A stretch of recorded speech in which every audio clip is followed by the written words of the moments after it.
Goeiemôre broer en suster.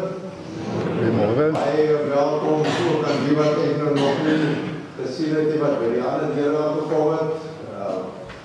Mag julle saam met my vandag ook die werking van die Here self as Heilige Gees wat hier aktief teenwoordig is belewe.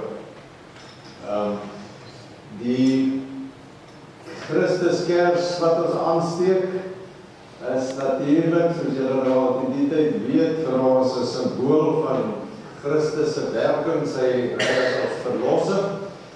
En die lydenstyd se 7 lydenssondae, daar is nou al 5 agter die rug wat dood is.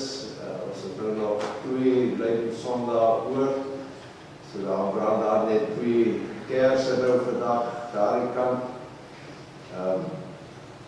So ek wil maar net ook vir julle sê dat die lydenstyd is vir my 'n baie kosbare tyd. 'n innige tyd. 'n tyd waarin ons ook kan loof en dankbaar wees, maar tog effens weer ingetoe, effens weer na binne.